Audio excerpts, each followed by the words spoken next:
tunajenga, hatuna hela. Wake zetu sasa hizo wanatukana hapa, watu tunasubiri cheki. Hiyo cheki vipi jamani? Tuonee huruma na sisi, tunafanya kazi ili watoto wasome mapema. Kuna wenye kazi, wenye ofisi zao wanakuja pia wanatuangalia. Lakini tunashindwa kuambia kwamba jamani nini shida? Hatuli, lakini tunajenga matofali tunabeba. Lakini ongezea sasa hizi wanatoroka. Kwa mkoa, hebu angalia ile shule, hebu iangalie vizuri. Ile ni high school ambayo iko vizuri sana. Lakini angalia changamoto, sisi mafundi kwa nini hatupati pesa? Joseph Mgaya. Nilikuwa na vitu kama viwili. Cha kwanza napenda niulize kwa nini hivyo mlivyoviainisha vya kuhusu barabara za halmashauri ya mji wetu, hivi vipande vya mita chache ambavyo mmesema ndo mnaenda kuvitengeneza lami, mmefanya mpango huo badala ya kuangalia tatizo ambalo ni kubwa ndani ya mji wetu ambalo ni kutoka Sogea transformer. Mimi nilikuwa napendekeza badala ya kuweka hivyo vipande vidogo lami, muachane navyo, mweke kiwango cha kokoto na badala yake itengenezwe lami ya kutoka Sogea mpaka transformer.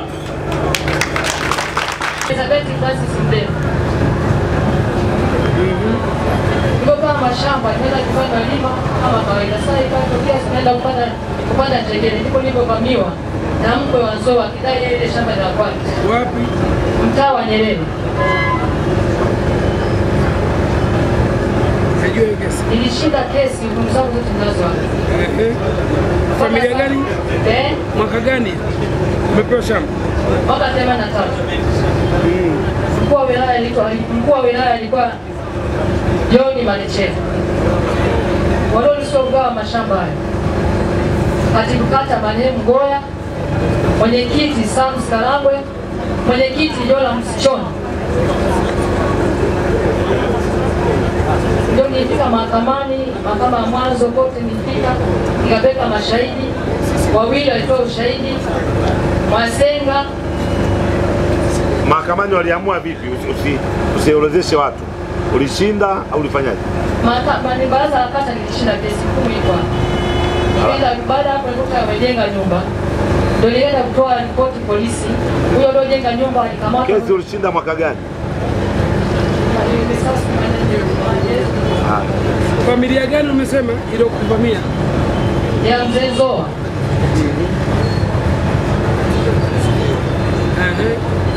Mpaka sasa sijapata ufunguzi mkubwa wa kweli wangu. Nilifika mpaka Mbeya nyumba na hizo. Nilitoa hivi 75 kwenda kuomba asipe kuona sipeo. Barua ipo. Waliambiwa kama hawajalizika wakati ulikuwa ndani ya siku 45. Hawakukata. Ndio. Kero yangu kubwa ambayo nataka niulize nijibu mheshimiwa ni kero ya maji. Maji. Jina nani? Kwa majina naitwa Elia Mwenda Pole Lonje. Kuna miradi midogo ya maji hapa Tunduma ambao mara nyingi waka mnazitolea fedha, lakini huduma wanazotoa kweli hazieleweki. Kwa mfano, mimi naishi pale Sogea, kuna mradi wa maji ambao uliletwa na shirika moja la Uingereza inaitwa WaterAid. Walitoa msaada wa yale maji. Lakini yale maji mwanzoni yalikuwa yanatoka vizuri, wakatuhamasisha wananchi kuingizie maji majumbani. Tumetumia gharama kubwa kuingiza yale maji, lakini maji yakatoka mwaka wa kwanza ule yalitoka vizuri. Na tulipouliza sababu mara ya kwanza maji yalikuwa yanatoka vizuri, na kwa nini kwa sasa? Wakasema mwanzoni serikali au halmashauri ilikuwa inatoa ruzuku kwa kila mwezi kwa ajili ya ruku. Saa hizi matatizo wanaozungumza wanasema hatuna pesa ya ruku. Na watu maji yakishatoka tunatoa bili, tunalipa bili kwa wakati, lakini kero kubwa wanasema eti hawana hela ya ruku. Na wakati mwingine wanasema si mara transformer, mara si mashine imefanya nini. Kwa kweli naomba hili tatizo Mheshimiwa Mkuu wa Mkoa niangalie. Lingine nitoe tu ushauri. Wamezungumzia masuala ya ujenzi holela hapa, mambo ya squatter. Squatter Mheshimiwa Mkuu wa Mkoa wakati mwingine ni serikali wao inasababisha. Unaona kabisa kuna maeneo ya wazi. Kwa mfano hilo Sogea wakati linajengwa palikuwa ni maeneo ya wazi, serikali ikasema tunaenda kuipima ardhi. Baadaye watu wakavamia wakajenga bila serikali kuja kupima ile ardhi. Na sasa hivi kuna maeneo mengi ya wazi ambayo serikali ipaswe iende ipeleke wataalamu wa ardhi pale wakapime watu waendelee kujenga kwa mpango, lakini serikali imenyamaza.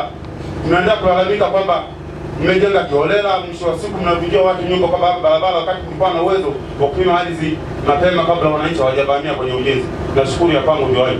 Ardhi ya mkoa wa Songwe, hasa eneo la Momba, kwenye mashamba na sehemu za makazi zina kero kubwa kiasi kwamba imekuwa kama ni mchezo wa kuigiza. Ninaye mama mjane alizika bwanake mwaka 2005 pale mnapojenga hospitali Chipaka. Amepokonywa uwanja wake na majirani wanaitwa wakina Silozi. Walimtishia kiasi kwamba walipeleka kwa mtendaji, walikuwa wanasema kwamba utupe risiti ulizoandikishiana na baba yetu kwamba hapa ni mahali pako. Kumbe mama alikosa hiyo, akasema kwamba ni zamani tulikuwa tunapeana kama ndugu, tukitoa kiasi fulani kidogo tu basi tunakatiana maeneo. Kumbe mpaka sasa hana cha kufanya na anaomba msaada kutoka uongozi wa serikali. Bajaji ni kikundi ambacho kimechukua watu wengi sana, lakini kuna changamoto nyingi kadha wa kadha ambazo tunazipitia kama madereva bajaji. Cha kwanza, dereva bajaji unaamka ukiwa huna hata shilingi 100 ya kuacha nyumbani. Unafika barabarani saa 12, unakutana na askari anakukamata. Akikukamata wenda akakukalisha hata muda wa masaa 2. Alafu baadaye anakuja kukuandikia faini. Akishakuandikia faini, inatakiwa ukapaki bajaji kwenye kituo cha polisi, baadaye kuendelea kufanya kazi ili ukalipe ile faini.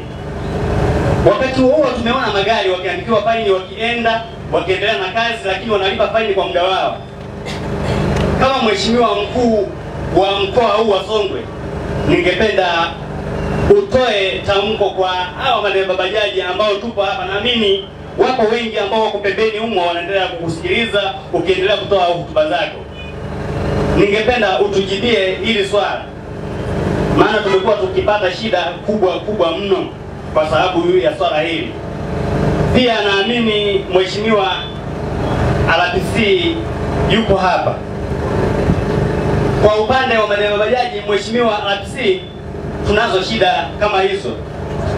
Pia askari, kuna mambo mengine ambayo wanatakiwa tuongee, watuelekeze, watufundishe kwamba ufanye nini, lakini mwisho wa siku unakuta anataka kukalishe ukae pale kwa muda mrefu ili alizike yeye au afanye kile ambacho anakitaka yeye. Kwa mfano, kuna mambo ya wiring.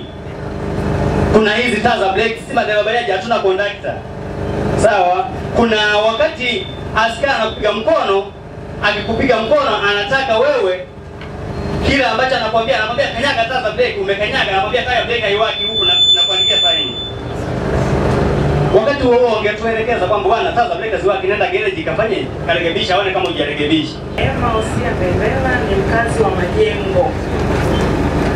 Nashukuru kwa uwepo wako mkuu wa mkoa. Kero yangu kubwa iko kwenye ofisi ya ardhi halmashauri ya mji wa Tunduma. Ile ofisi naweza nikasema imeniingiza kwenye mgogoro ambao mpaka leo hii nahangaika mahakamani. Ni mwaka 2019 nilikwenda mahali pale kulipia hati, maana yake nilikuwa na ofa, lakini mpaka leo hii hiyo hati sijapata. Pia mimi tangu nimepata uwanja maeneo ya Majengo Mapya mwaka 2002, kila mwaka nilikuwa nikilipa ile kodi ya ardhi, lakini matokeo yake ninapofuatilia hati nikaambiwa kwamba zile risiti hazisomi kwenye kompyuta. Kwa hiyo nilipe tena. Wakaniandikia nikalipa Laki9, milioni 1 kasoro hivi. Lakini mpaka leo hii sijapata hiyo hati. Na nina ushahidi mkubwa sana, siwezi nikaanza kueleza mambo yote mahali hapa ya kero niliyosababishiwa au matatizo niliyosababishiwa na ofisi ya ardhi mpaka leo hii inashinda mahakamani. Ni hayo tu, naomba msaada wenu. Kwanza, ucheleweshaji wa malipo kwa mafundi halikubaliki. Mkurugenzi, kwa nini unachelewesha malipo kwa mafundi? Mheshimiwa Mkuu wa Mkoa, kuhusu swala la mafundi shule ya sekondari Maporomoko, ni kwamba halmashauri ina mkataba na mafundi wote, wale mafundi wakuu. Kwa hiyo halmashauri inapokuwa inalipa mafundi wakuu na sio vibarua. Mafundi wakuu wakishalipwa, wao ndio wanaenda kulipa wale vibarua wao ambao wameingia nao mikataba. Kwa kesi ya huyu bwana inavyoonekana itakuwa ni sehemu ya wale vibarua, lakini sio wale mafundi wakuu ambao wanalipwa kwa mujibu wa mkataba na halmashauri.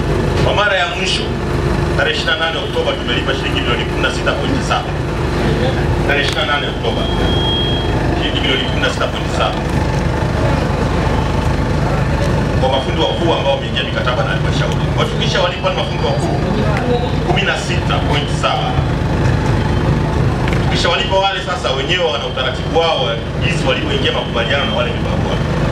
Kwa kitu ambacho ningeweza kushauri na ninavyoona hali ilivyo, kwa kuwa kuna dalili za vibarua pengine kuchelewesha malipo yao na wale wafundi wakuu, sisi halmashauri tutaweka utaratibu mzuri. Kundi ile inapokuwa imetoka, tunaenda kusimamia malipo kwa wale mafundi kuhakikisha kwamba na wao wanawalipa wale vibarua wote bila kuleta malalamiko kama haya. Lakini kwa kuongezea, na wao vibarua wakiingia hiyo mikataba, ni vizuri hiyo mikataba makubaliano yao walete kwa mkurugenzi ili tujue makubaliano na malipo yenu mmekubaliana vipi. Kwa sababu hapa tumesikiliza upande mmoja, hatujaweza kumsikiliza fundi mkuu anasemaje kubaliana nao vipi. Kwa hiyo utaungana na mkurugenzi, peleka madai yako kwamba utaweza kumaliza. Kwa fundi mkuu, isije huyu jamaa amekuja kuzungumza hapa ikawa ndio nongwa kesho tena na kazi hana. Manake hiyo itakuwa ni kuwaziba mdomo wengine wote wanaokandamizwa huku wasitoe kero zao. Lazima tuachane na zote hizi hapa tukajenge ya huko. Sio hizi, si tungetamani nchi nzima yote tujenge kwa barabara za lami, lakini ni uwezo ni mdogo. Kwa hiyo lazima uanze na kuanzia. Hata nyumbani kwako utaanza kuweka vitu vizuri sebuleni, lakini labda chumbani unahala chini. Sasa sebule yetu kwa watu wa mkoa wa Songwe ni hapa mjini Tunduma. Lakini pia hizi barabara tumezigawanya mara mbili. Kuna barabara ziko chini ya TARURA na kuna barabara ziko chini ya TANROADS. Kwa zile nilizozizungumza pale ni ziko chini ya TARURA.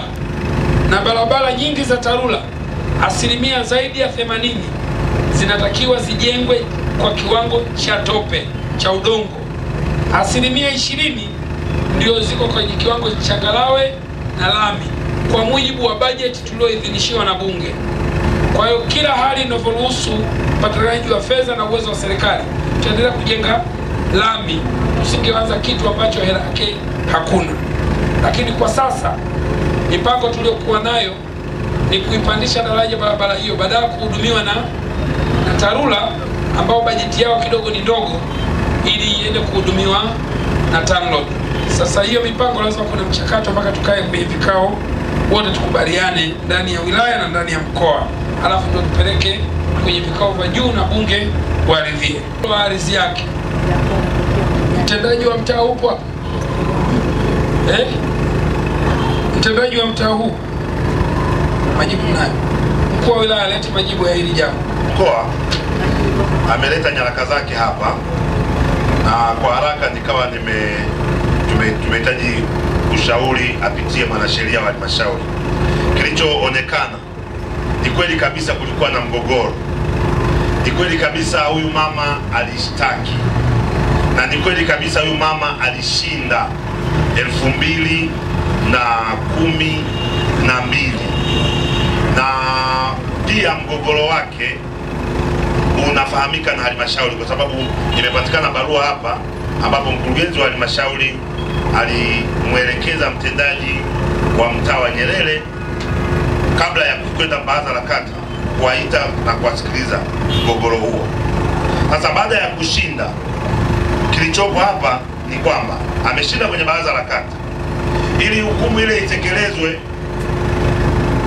na kwa kuwa ilikuwa haitekelezeki, anachopaswa yeye ni kwenda kwenye baraza la ardhi la wilaya kwenda kukazia hukumu huyo inaweza kutekelezwa. Na kwa mujibu wa mwanasheria ni kwamba anaruhusiwa kufanya hivyo ndani ya kipindi cha miaka 12. Kwa nyaraka zilizopo inaonekana hajafanya hivyo, lakini bado yuko ndani ya muda, kwa kuwa hii ni 2021. Sasa asichelewe mwaka ukazidi, ili iwe ni hukumu halali inayosubiria kutekelezwa.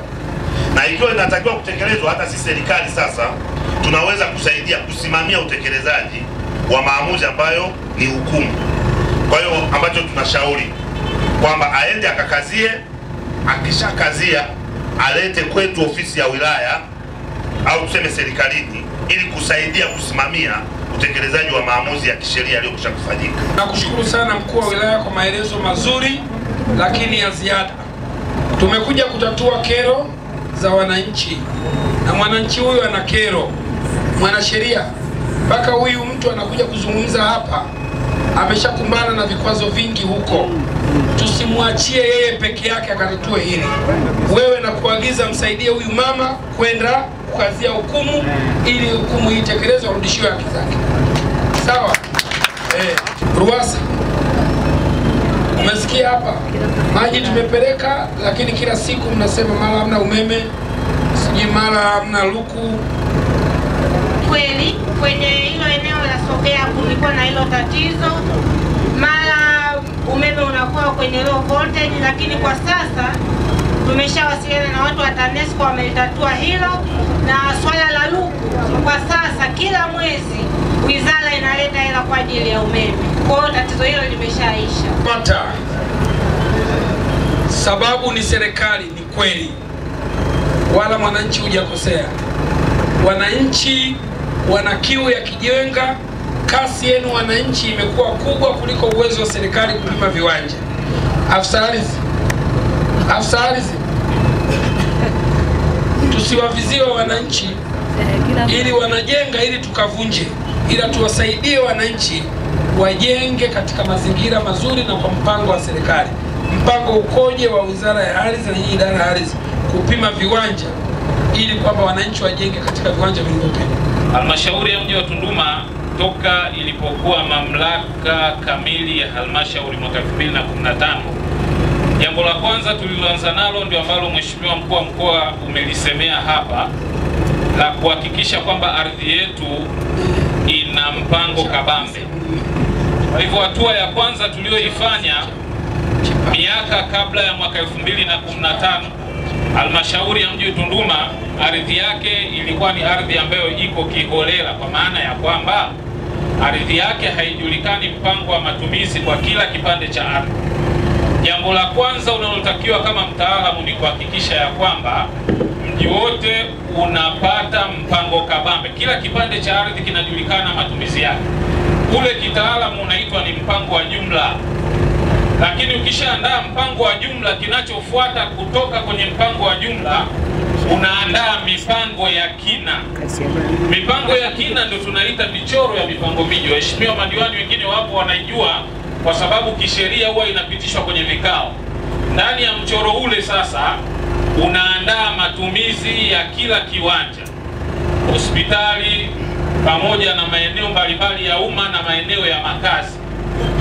Baada ya tukio hilo sasa unaanza program za kupima huo mchoro wa mipango miji.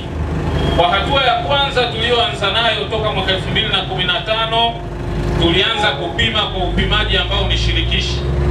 Tulianza kupima kule Mpemba bloko L na bloko P, lakini pia tulifanya upimaji kwa kuongezea maeneo ya Chapwa na hali kadhalika kata ya Chipaka ambayo ilikuwa haijapimwa hata kidogo, ambayo mpaka sasa tunavyoongea kuna viwanja si chini ya 1000 ambavyo vimepimwa kwa utaratibu ule ule wa kuwashirikisha wenye mashamba. Lakini kwa kuwa zoezi hili ni endelevu, kwa sasa hivi kwa mwaka huu wa fedha tuna zoezi jingine ambalo tunaendelea nalo la kupima viwanja kwa kushirikiana na wenye mashamba. Kwa nini tumefikia kwenye hatua hii? Mwanzo mlikuwa na uzoefu, maeneo yanapimwa, watu walipi fidia, migogoro inatokea. Lakini serikali baadaye ilikuja ilishauri kwamba tuwashirikishe wananchi wenye maeneo yao. Kwa hiyo kwa sasa hivi tuna mpango tunaendelea nao wa kupima. Kwa sasa tuna viwanja 700 kwa mwaka huu wa fedha. Tutapima kwa mpango shirikishi katika kata ya Chapwa, lakini pia katika kata ya Mpemba kwenye maeneo aliyozungumza Mheshimiwa Mkuu wa Mkoa, maeneo ya viwanda. Kwa hivyo Mheshimiwa Mkuu wa Mkoa, mpango tulionao kwa mwaka kwa bajeti tuliojiwekea na malengo tulionayo si chini ya viwanja 2000 kwa mwaka wa fedha kutokana na bajeti tulionayo. Lakini kwa hiyo 2000 tunaanza sasa na 700 katika robo hii, ambayo mpaka mwezi wa 12 Mungu akijalia tunaweza tukawa tumekamilisha, tumeshifanya vikao na hao wenye mashamba. Kiwa cha kwanza kuwashirikisha wananchi kwenye kila hatua. La pili, taarifa zote ya hiyo mipango yenu iwafikie wananchi. La tatu, maeneo yote yaliyopimwa pelekeni hizo ramani kwenye serikali za mitaa, kwenye utendaji wa mitaa, ili wapeleke kwa wananchi wao. Kwa mtu akijua hapa nataka kujenga, anaenda kwa mtendaji wa mtaa, naona ramani inasemaje, na yale maeneo ambayo hayajapimwa vile vile wajue. Hili linahitaji busara, kwa sababu mnapogombana watu wawili, mnapokosana, mtakwenda kwenye vyombo vya utatuzi, ama mahakama, polisi, baraza la kata, lolote. Lakini msingi wa maamuzi yoyote ya vyombo vya maamuzi ni ushahidi. Sasa ushahidi uko wa mdomo na ushahidi uko wa maandishi, na hapo kwa maelezo ya mtoa hoja hii hakuna maandishi, yani walipeana waliziana huko kwa uaminifu. Sasa utatuzi wake utahitaji uaminifu huo. Ni swala hili utatuzi, wale majirani wa sehemu hiyo ndio wanaweza kutatua zaidi kuliko sisi serikali kuu huko juu, ambao hujui historia, hujui eneo lenyewe wala nini. Sasa mkuu wa wilaya na mtendaji wa kata na vijiji wa maeneo hayo, ni vizuri simamieni hili, kukutanisha majirani wa eneo hilo wanaojua historia, ili tutafute ufumbuzi huu na haki ipatikane. Ni kweli kabisa wazee wetu huko zamani waliisha kidugu, kijamaa, kiurafiki, lakini baada ya kufa sisi vijana tunataka tukatishe udugu huo, ujirani huo, kwa sababu ya tamaa zetu na kutanguliza maslahi yetu sisi. Saa ingine sisi toshangaa vijana wanataka sio kwa kuishi, ili wauze wapate hela waende wakajirushi, wakati wazee walitaka wenyewe kwa ajili ya makazi na kustawisha na ujirani mwema. Kwa hiyo lisimamieni ili kama hayo yapo, basi haki itendeke. RPC, umewasikiliza watu wa bajaji hapo. Tunaweka muda mrefu, muda ni mali. Muda ni mali. Kumweka mtu masaa 3 mawili kwa kosa lipi hilo? Kaua. Bajaji, pikipiki, sio hizo piki yake tu. Bajaji, pikipiki, gari za serikali, gari zote ambazo zina namba za nje, inatakiwa kama una makosa unalipa faini papo kwa papo, papo kwa papo. Ila hizi gari zingine ambazo zina namba ya T ndio unaweza ukapata allowance, unaweza ukalipa baada ya siku 7 au wiki zaidi. Lakini nazo ikipita muda zaidi, kama kuna malimbikizo, kamera zetu tukiona kwamba muda mrefu umepita, tunakamata, tunapeleka kituoni. Kulipa kituoni ni taratibu, ila tu tunatoa allowance, wanasema lazima tuwavumilie kidogo. Lakini kama muda umepita zaidi, gari hizo namba ya T tunakamata, tunapeleka kituoni mpaka ulipe fine. Lakini gari, bajaji, namba za nje na pikipiki zinafanya hivyo, sababu bajaji na pikipiki wingi wake zinaweza kuchange location muda wote ule, na usilipe tena ushuru wa serikali au faini ya serikali. Kwa hiyo ndio maana tunakamata, iwekwe kituoni, ulipe pale. Lakini pale kituoni kuna namba za msaada. Ukiona kama kuna usumbufu zaidi, Unaenda ukutani pale, unapiga simu, namba za msaada tumeweka pale. Mara moja sisi tunatoa maelekezo pale. Licha ya hivyo, tunatoa kipindi kila wiki cha uelimishaji wa mambo ya barabarani, uelimishaji, usikilize vipindi, au kama uwezi kusikiliza vipindi vya radio au television, basi ukisikia tangazo uje kituoni upate elimu ya usalama barabarani ili uweze kuondoa matatizo madogo madogo. Vile vile sasa hivi tuna program maalum ya kuondosha vielelezo vyote vilivyo kituoni. Hatutaki vielelezo sisi, kwanza tunaona kama uchafu. Tunataka kuondoa vielelezo vyote vilivyo kituoni. Kama una kielezo chako, uje tufanye utaratibu uchukue. Kama una specific kesi, njoo sasa hivi tunafanya utaratibu kielezo chako kiondoke. Sana Kaimu Kamanda wa Mkoa wa Songwe kwa majibu tosherezi. Ndugu wananchi, hasa madereva bajaji na bodaboda, kwamba kwanza ni sheria, ukikamatwa unatakiwa kwamba uandikiwe faini, uondoke, ulipe ndani ya siku 7. Haiwezekani kwamba wakuweke hapo muda mrefu. Amechunguza, amegundua, nenda. Lakini wakati mwingine anashikiliwa kwa sababu wakati ukikamatwa inawezekana faini ya nyuma hujalipa na leo umekamatwa tena, ndio maana anakushikilia uende, kwa sababu ulishindwa kutumia vizuri nafasi yako ya kisheria pale mwanzoni ilipokamatwa. Lakini kwa wale ambao wanakamatwa kwa mara ya kwanza, polisi wangu mpo, trafiki mpo, hakuna sababu ya kumshikilia mtu muda mrefu. Muandikie faini yake, ndani ya siku 7 atalipa kama wengine.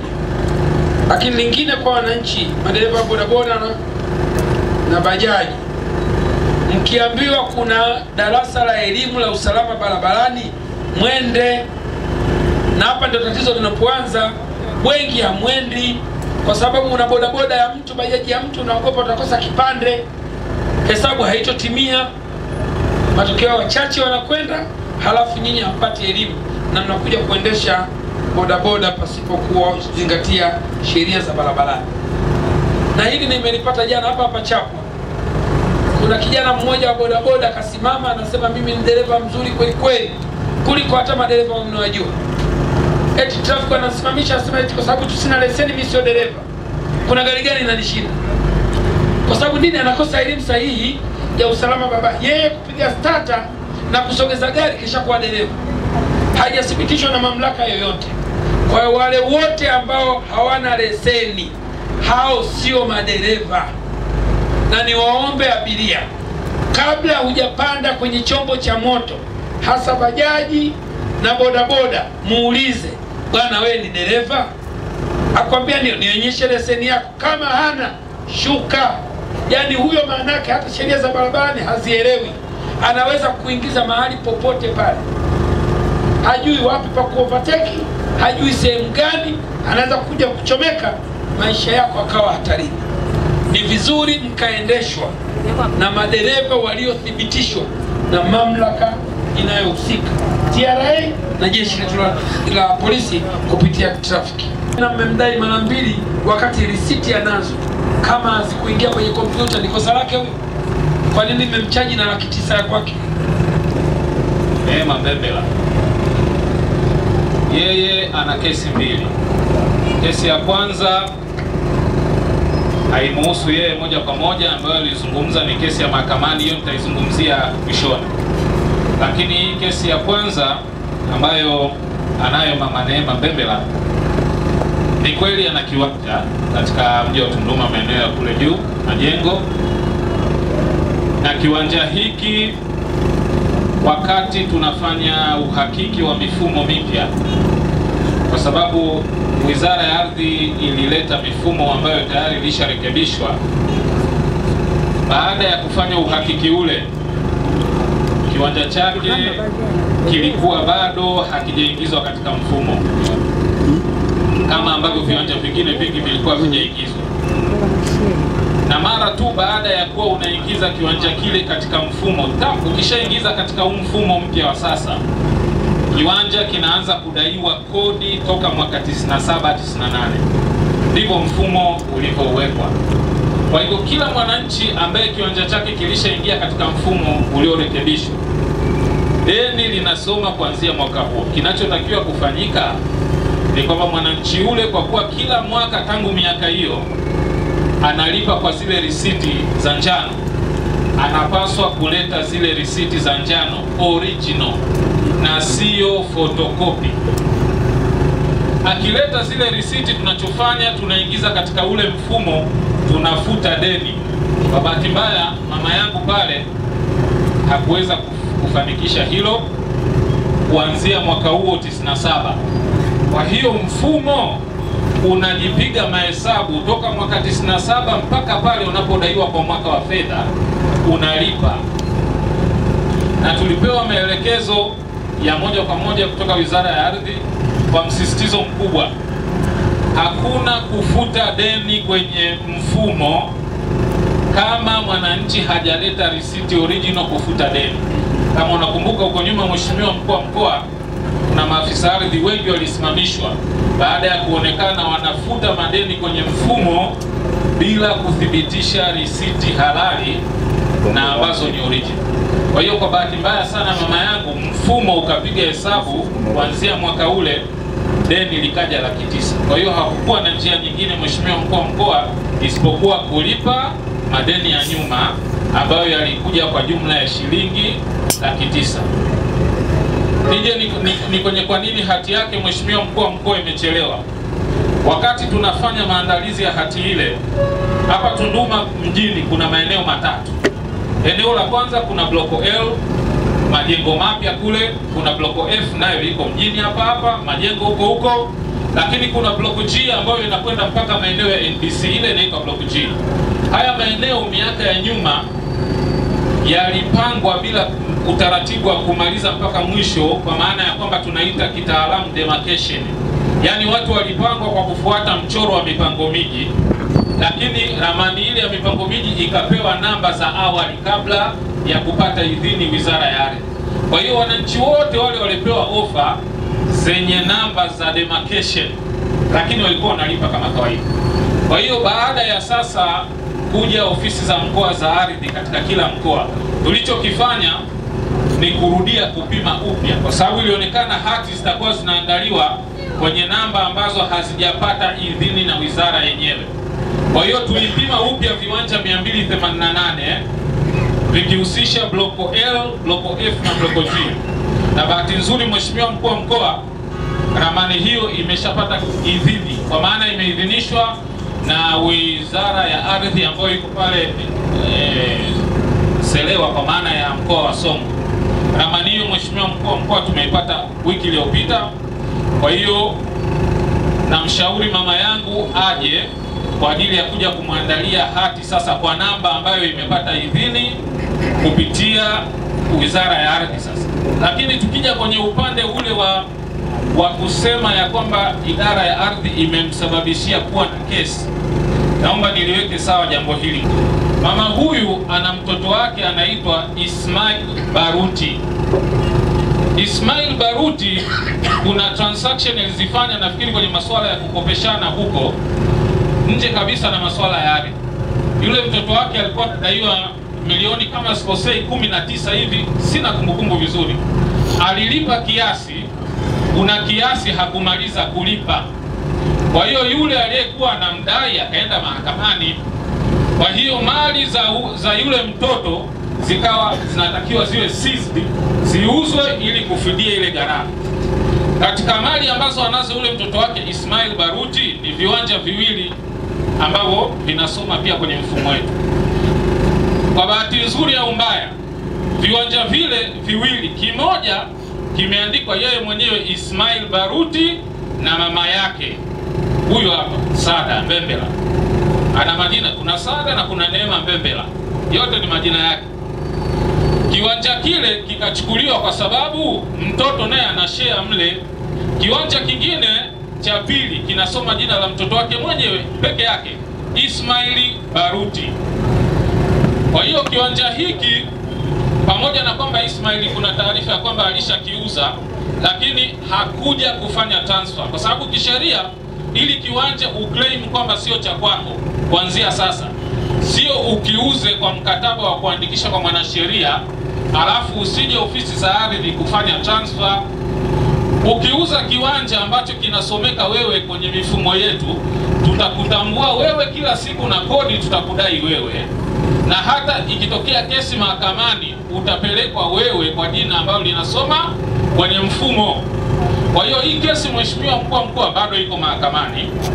Viwanja hivi viwili, kimoja kinasoma mama na mwanae Ismail Baruti, kingine kinasoma Ismail Baruti mwenyewe, japo Ismail Baruti anasema ameuza, ila sasa hakufanya transfer. Kwa hiyo sisi hatutambui. Alichotakiwa kufanya kabla ya kuuza ni kuja kufanya transfer, jina lisome kwa huyo aliyemuuzia sasa, ili kiwanja kile kimoja kitolewe mahakamani, kibaki kiwanja kimoja ambacho anashare na mama yake. Kwa hiyo hapo naona mama labda amekwazika, kwa sababu amejikuta anaingia kwenye mkumbo wa mahakama, lakini ameingia kupitia mtoto wake ambaye ana deni alikopa. Asante sana. Oye! Tunduma oye! Shukrani. Tunakushukuru sana kwa ufafanuzi.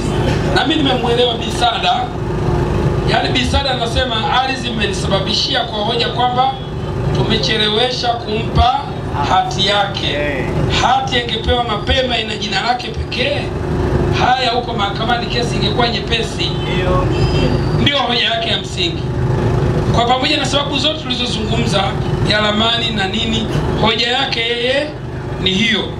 Lakini pia sasa nataka turudi, kama kiwanja hicho alishampa mtoto wake na mtoto wake alafu ameshachukulia mkopo sehemu nyingine, hii hati nayo tungeweza kuibadilisha kurudi kwenye jina lake.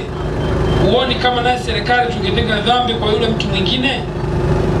Mmeenda kuchukulia mkopo kwa mtu, halafu hela deni hamjarudisha, mnakuja huku mnataka mbadilisha jina liende kwa mtu mwingine. Tunasikiliza kero za pande zote, na huyo naye ingekuja na kero. Serikali na hati ni mtu mkopo ameweka hati yake, halafu amekuja kubadilisha. Haya mambo wakati mwingine, ili jambo hatukuchelewesha kusudi, limecheleweshwa kutokana na mfumo, lakini Mungu kuna mkono wake, kuna haki ya mtu mwingine anailinda. Kwa hiyo ameliweka vizuri, lakini mwelewe kwamba tunamsaidia sana, lakini na mtu mwingine huko aliyozulumiwa hela yake naye anatakiwa apate haki yake, ambao hawa familia hii wametumia. Wote ni Watanzania na tumekuja kutenda haki, sio kumpendelea mtu hapa. Kwa hiyo hatutompendelea mtu, lakini hatutomwonea mtu, kila mmoja apate stahiki yake. Na kwa sababu jambo hili liko mahakamani,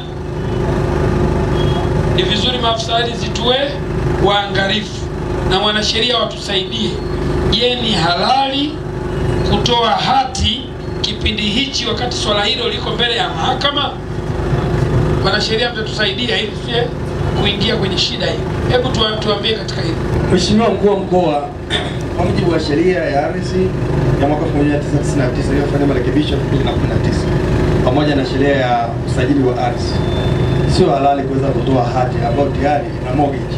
Maana inaonyesha kwamba alienda kukopa katika taasisi za kibenki, na ukishakopa katika taasisi za kibenki, maana yake yani ile hati ni boni. Lakini kwa upande mwingine, kama ule upande wa pili, sababu unapokopa pesa upande wa lazima pande zote ziweze kulizia. Kwa hiyo kama alikopa pesa alafu akaweka haki, lakini mama hakuweza kuweka sign, yaani upande mmoja ukoa na consent, basi hapo inakuwa kwamba si halali. Kwa hiyo katika mali zile ambazo tunasema kwamba matrimonial property, lazima kwamba pande nyingine iwe kulizia. Kwa hiyo kama mama kulizia, basi kwamba kwa mchakato ambao benki ulifanya unakuwa kwamba sio halali. Kwa mali zote za familia lazima kwamba upande wote ulizie. Tunasema matrimonial property lazima kwamba kuwe na consent, yaani kwamba ulizie, aidha mwanamke alizie au mwanaume alizie. Lakini pia kwa sababu yeye mali alikuwa anashare na mtoto wake, kwa lazima kwamba kwa sababu hati ilikuwa inasomeka moja, kama mama alilizia, basi benki watakuwa na haki ya kuweza kuuza hiyo mali. Lakini kama akulizia, basi anaweza kuweka caveat au kapinga mahakamani kwamba mimi sikuweza kulizia. Sheria iko wazi. Kwa elimu sio kwa huyo mama tu, kwa umma wote huu tumeelimika. Kwa hiyo ni vizuri Bisada ukapeleka nyaraka za kopi kwa mwanasheria wa halmashauri ili aziangalie, akusaidie kwa ushauri unatokaje kwenye hapo. Ingawa kesi iko mahakamani, kama sisi serikali hatupendi sana kuingilia mpaka mahakama imalize jukumu lake. Mtazamaji wa J Online TV, ili uwe kwanza kupata habari kutoka JTV, subscribe kisha like, halafu bonyeza kengele hapo chini ili uwe wa kwanza kupata taarifa pindi habari mpya inapokuwa imewadia.